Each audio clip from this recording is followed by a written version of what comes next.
Welcome back to the Introduction to Data Science course. In this session, we will talk about descriptive statistics. Let me explain what is descriptive statistics in layman terms. Suppose you're planning to buy a new car and you went to a car showroom to inquire about the car.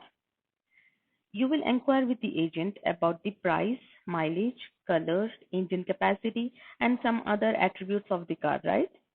These are called as descriptive statistics of the car, which are useful to describe the properties of the car. Suppose if you are analyzing cars data, say mileage of multiple cars, then you might be interested in the following questions. What is the center point of the mileage? We measure this using central tendency. What is the range of the mileage? We measure this using dispersion. Whether the tail of the data distribution is skewed to the left or right. We measure this using skewness. How the data is spread across the range, meaning whether the tail of the distribution are thin or thick. We measure this using kurtosis. These measures are called as descriptive statistics of the data. Yes, I understand there are too many technical terms. If you are listening to these for the first time, do not worry much. We will be talking in detail about all these concepts in the upcoming slides. Let's get started.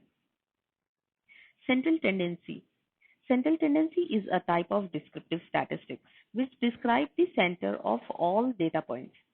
Let me put this in a very simple example. Suppose you want to pass on some important information to a larger community and you don't have contact information of all the people. The ideal way to resolve this problem is find the leader of the community and pass the information and ask the leader to share it with others. Since the leader is close to his or her community members, it will be easy for the leader to pass on the information quickly. In this example, the leader is the center of the community. There are three different metrics to measure central tendency. Those are mean, median, and mode. It's simple to compute the mean. It is the sum of all the observations and divided by the number of observations. This is the most commonly used central tendency measure. The main drawback of this metric is that it suffers from the outliers. Means if you're computing the mean of all the students' marks and one student got 0 and the rest all got around 70, then this one data point shrinks the overall mean. Median. Median is another way to measure central tendency. It sorts all the data points in an ascending order first and takes the middle value as the median if the number of data points is odd. Otherwise, it takes the average of the middle two values. This measure won't suffer from outliers as the mean because it depends on only middle values and ignores all other extreme values. The last measure of the central tendency is mode. This is generally used for categorical or ordinal variables. This computes the most frequently occurring value in the data. Let's look at this chart to understand these measures visually. In the x-axis, we have possible values, and in the y-axis, we have a number of times it occurs. Value which is most frequently occurs is marked as mode. Value which is in the center of the sorted data is marked as median.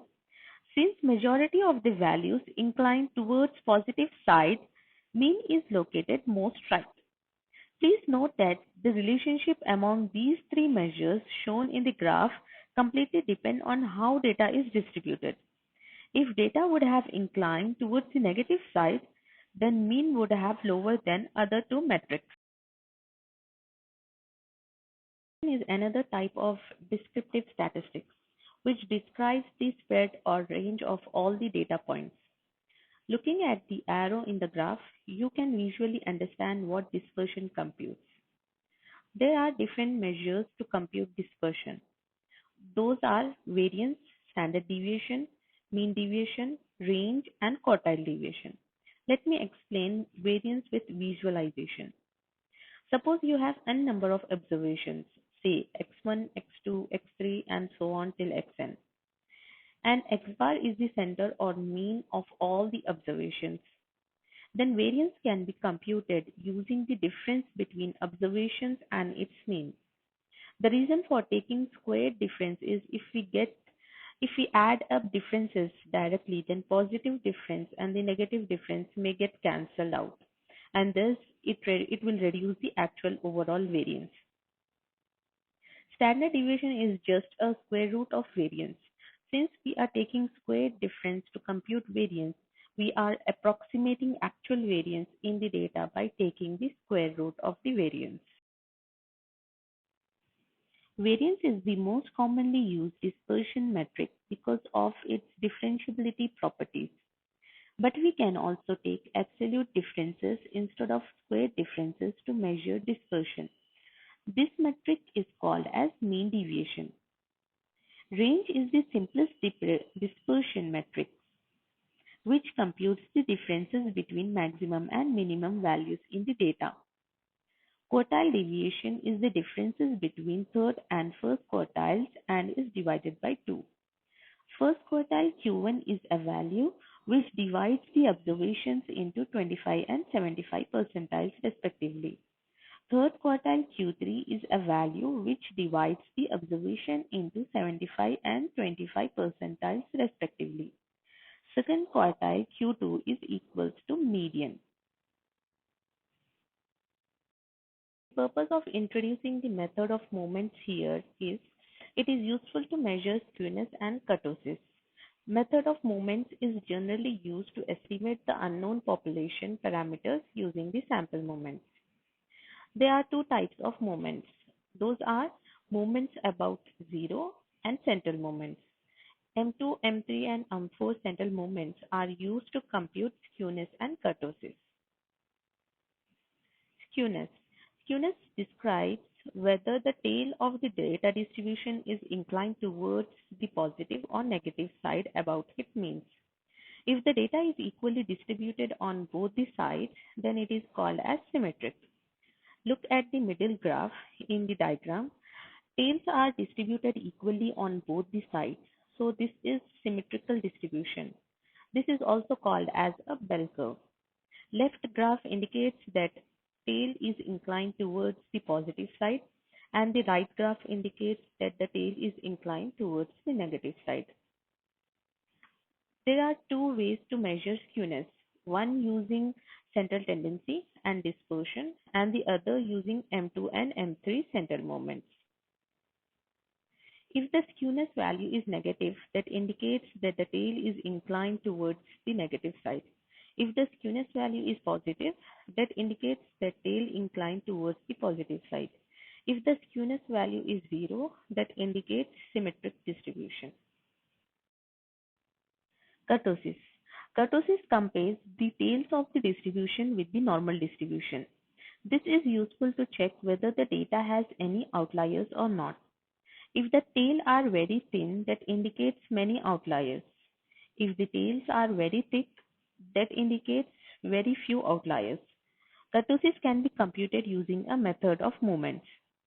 Kurtosis value equal to 3 indicates Mesokurtic or bell curve, greater than 3 indicates Leptokurtic, and less than 3 indicates Platykurtic. The green curve in the graph indicates Mesokurtic, red indicates Leptokurtic, and the blue curve indicates Platykurtic. You can visualize that Leptokurtic has more outliers than the other two, and Platykurtic has very few outliers than the other two. In the next section, we will be covering discrete and continuous statistical distribution. Stay tuned. Please like and subscribe to our channel to get notified. Also, if you have any questions or feedback, please share it with us through the comment section. Happy learning!